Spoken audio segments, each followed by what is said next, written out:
Сәлем, құрметті оқырмандар, сіздермен бірге пайдалы ақпараттар каналы және мен Әсемгүл Ханқызы. Менің каналыма тіркеліп, қолдап қойыңыздар. Бүгінгі видеода тойға шақыру билетті қалай тез жасаймыз және фото қалай қоямыз, сол туралы үйренеміз. Ол үшін YouTube-ға кіресіздер. Бірінші YouTube-ға кіріп, поискқа шаблон пригласительный немесе шаблоны тойға шақыру билет деп жасайсыздар. Міне, біз жаздық, осылайынан шығады. Көптеген тегін шаблондар шығады. Шаблон деген ешқандай жазуы жоқ, жазылмаған, өзіңіз жазатын видеолар. Неге қарап таңдап аламыз. Мысалы, мына видеомен мысал ретінде осы видеоны ала салайын. Астында мына жерде поделиться дегенді басасыздар. Комментарийдің астында тұр. Осыны бассаңыздар, екінші копировать ссылку дегенді басып, ссылканы копировать етіп аламыз. Одан кейін екінші телеграмға кіресіздер. Телеграмға кіріп, телеграмда скачать видео из YouTube деген бот бар. Осы ботты тауып алыңыздар. Осы ботқа келіп, жаңағы ссылкамызды вставить етеміз. Бізде осылай шығады. Енді 720 дегенді басасыздар. 720, 1080, 240 качество, видеоның качествосының саны. Неғұрлым көбін таңдасаңыздар, видеоның качествосы да соғұрлым жақсырақ болады. Бұл жерде менде басылмай тұр, кішкене не болып жатыр, загрузка болып жатыр, но күтесіздер. Негізі загрузка болмаса, интернеттеріңіз жақсы жұмыс жасап тұрса, тез-тез сақталады.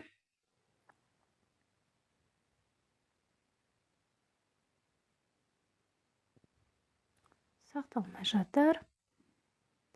Так, неке бізде мынандай болып шығады.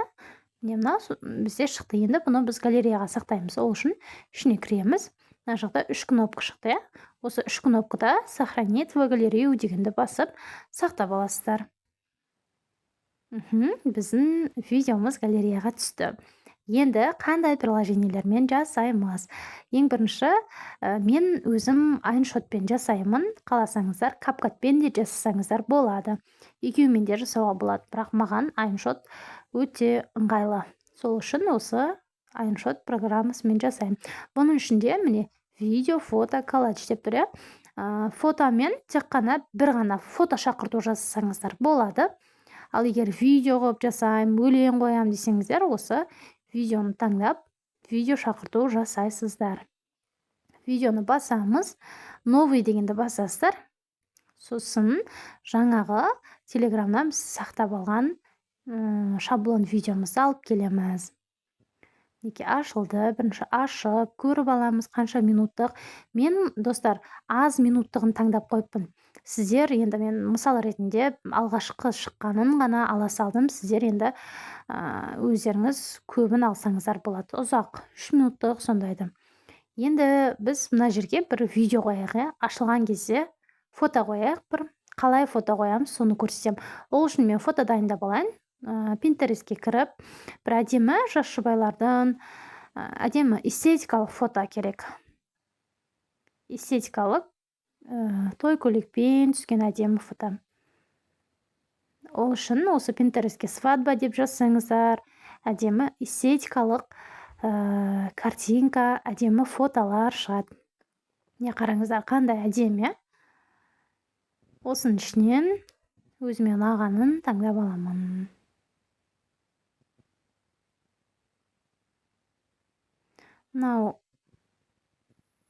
Осы фотоны ала салайын.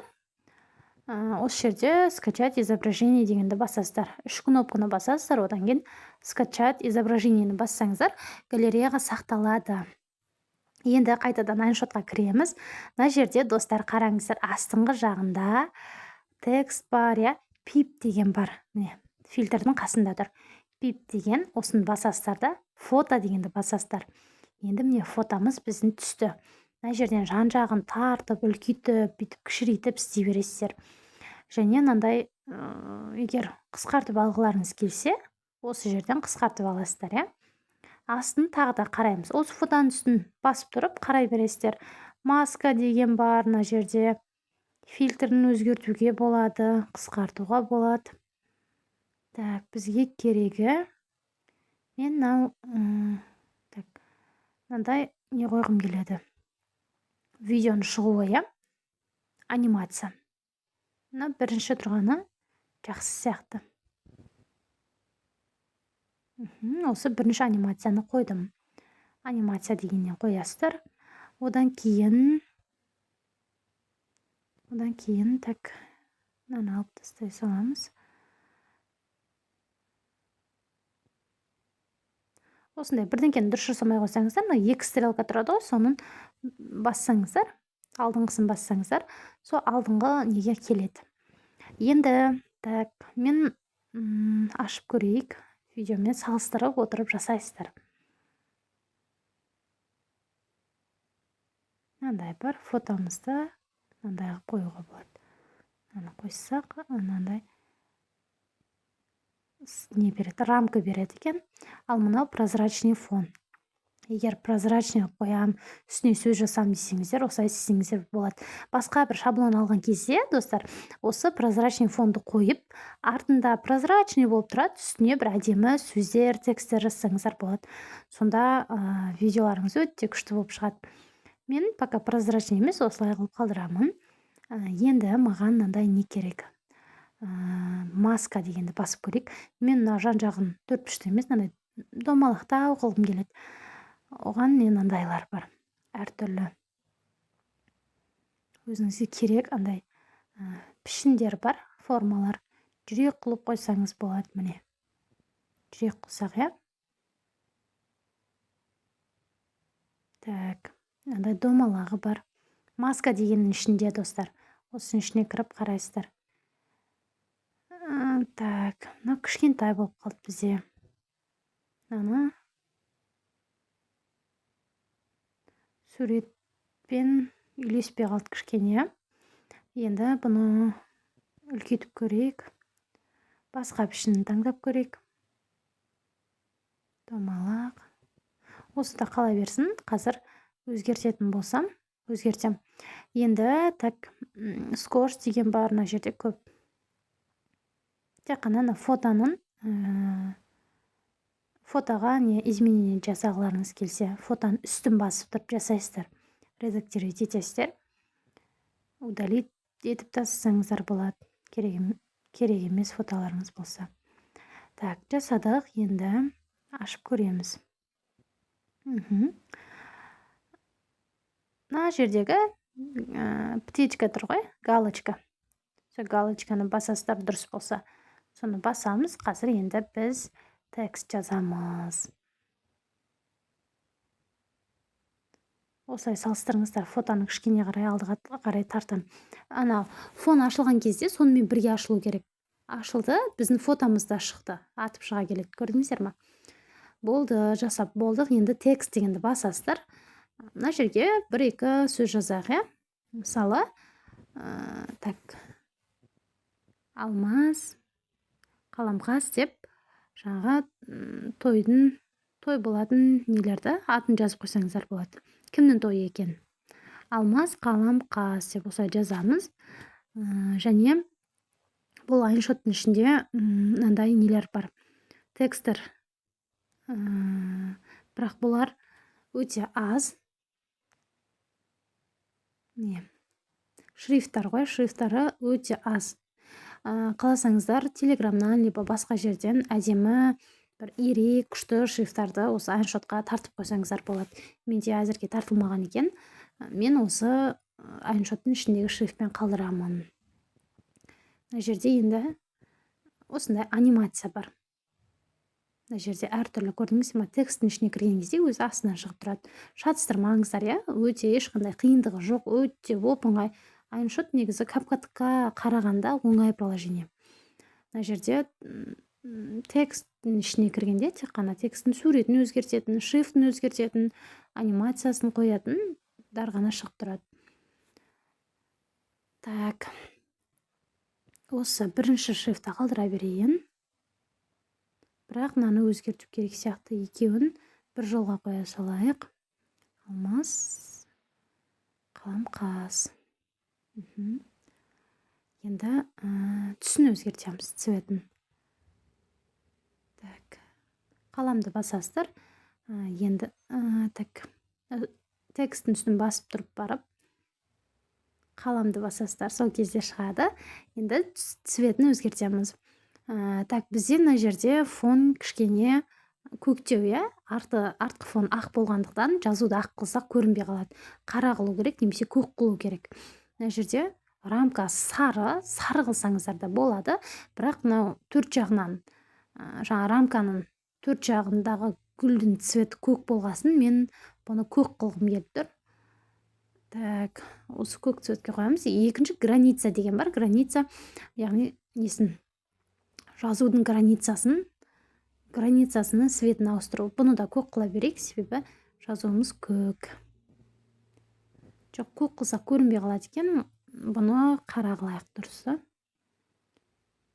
Енді теди деген бұл артына бір көлеңке сияқты сәуле беру текстін. Так, эстетика деген бар. Осылайынан жасайсыздар. Болды, осы болатын сияқты. Кішкене кішірейтеміз. Осылай туралап аласыздар. Сосын мынау галочканы басасыздар. Болды. Қосып көреміз. Алмас, қаламқас. Кішкене төмен түсірейік, туралап қояйық. Екі гүл ортасынан шығу керек.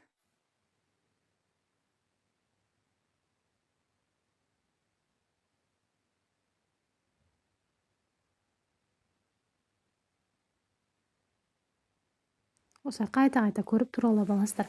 Енді жоғары жағына тойға шақыру деп жазғым келіп тұр. Тойға шақыру. Үстін нені ұстайсыздар да, осы жаңағы текстің үстіне әкеліп қоясыздар. Бізде әртүрлі болып кетті, сол үшін енді жөндеп түзеп аламыз. Тойға шақыру жоғарыға мына екі гүлдің ортасына қойғым келіп тұр. Өздеріңіз негізі басқа шаблон жасаған кезде осылай ыңғайлап, туралап аласыздар. Жазудың үстін басып тұрып кішірейтесіздер, жазудың үстін басып тұрып орнынан жылжытуға болады. Бізде мына тексттеріміз кішкене қалып қойды, сол үшін алдыға жылжытуымыз керек кішкене. Так, қосып көреміз. Фотоны да кішкене өзгерту керек сияқты.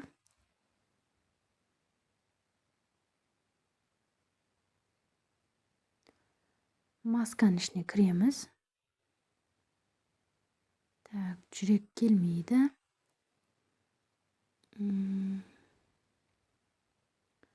Екі жақ шетін андай жүректің ішіне кірмей қалды.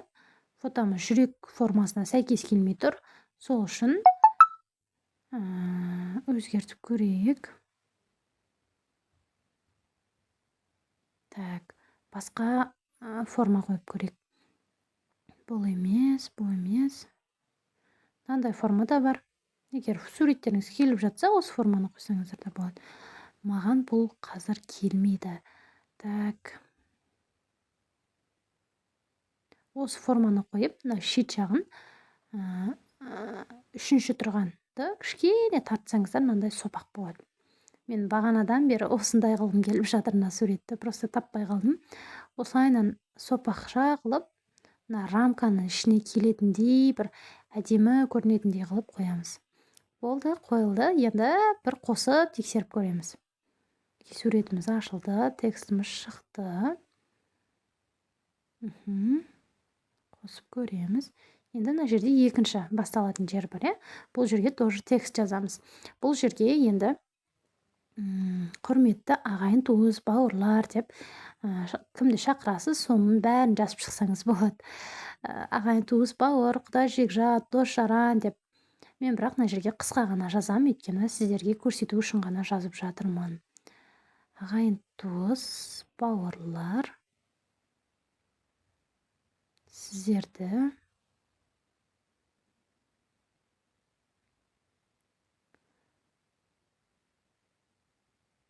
ұлымыз Алмас пен келініміз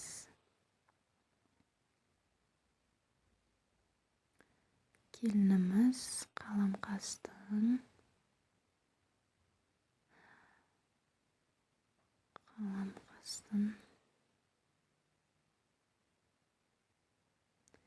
Үйлену тойына шақырамыз деп жазасыздар. Мына жерден цветін өзгертсеңіздер, шрифтін өзгертсеңіздер болады, бірақ мен осы шрифтпен, осы цветте қалдырамын.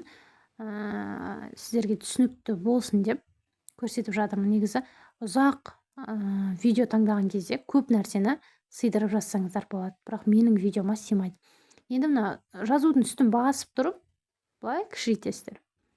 Тура мына екі жақтан түсіп тұрған гүлге сәйкес болу үшін. Осылай созамыз жазуымызды.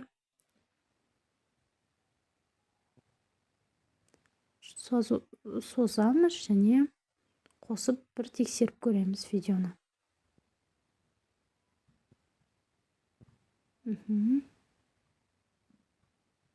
Болды. Енді мына жерге менде видео аяқталып қалды уже, сол үшін тойдың өтетін күнін және қай жерде өтетінін жазамыз. Мен 21-і 2000. Тек қана мен өтетін жермен уақытын ғана жазамын. Сіздер толық той салтанаты, мекен жайымыз, той иелері деп сыйдырсаңыздар болады. Жаңа айтқанымдай, қайталап айтамын, басқа шаблон, ютубтан әдемі шаблон таңдайсыздар. 3 минуттық, сондай 30 секунд, 1 минуттық таңдасаңыздар, сол кезде барлығын сыйдырасыздар. Сіздерді асыға күтеміз деп, оны барлығын сыйдырып жазуға болады. Мынаны кішірейтеміз де, мынау шеңбердің ішіне кіргіземіз. Болды, менің видеом қысқа болғандықтан осы сөздермен аяқтаймын. Галочканы басамыз. Бір тексереміз, қосып бір тексереміз басынан бастап. Тексеріп көрейік.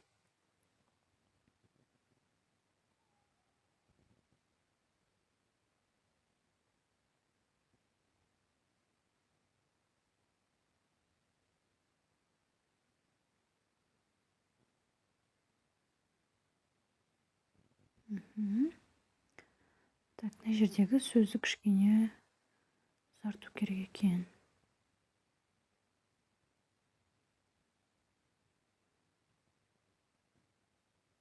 Мынаны кішкене алдыға қарай жылжытамыз. Және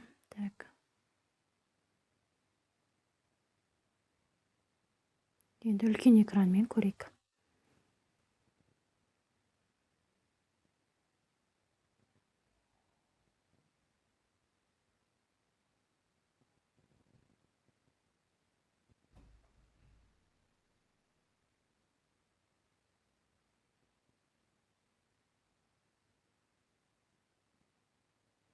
Музыка жалғасаңыздар күшті болады. Мына жерде текстімізді кішкене ұзарту керек екен. Осылай қайта-қайта қосып, көріп, тексересіздер өздеріңіз. Мына соңғы тексті до конца видеоның соңына дейін ұзартамыз. Болды, осымен видеомыз дайын болды. Және достар, музыканы қалай қосамыз? Ол үшін мына жерде музыка дегенге кіресіздер. Осының ішінде музыка деген бар, озвучка деген бар. Осы жерден мынау бірінші тұрған музыка дегенді бассаңыздар, редактировать сіздерге рекомендацияға шығады. Одан кейін моя музыка дегенді бассаңыздар, осы жерден сіздердің галереяларыңыздағы музыкалар шығады. Алдын ала Google'дан қандай музыка қойғыңыз келеді, соны скачать етіп алып дайындап қойыңыз. Сол кезде видеоңызға келіп тек қана қоя саласыз. Одан кейін бізде озвучка бөлімі бар. Мына жерде бірінші, екінші, үшінші тұр. Осы жерден қажет болса видеоңызға озвучка жазсаңыз болады. Өзіңіз өз даусыңызбен оқып, я болмаса басқа біреуге оқытқызып, тойға шақырту, қадірлі қонағымыз болыңыздар деп, қазір мен мына жерде озвучка жасап жатырмын. Қазір көрсетемін, тыңдатамын сіздерге. Осылай жазып алсаңыздар болады видеоларыңызға. Ол да өте бір ерекше, әдемі болып шығады. Тыңдап көрейік.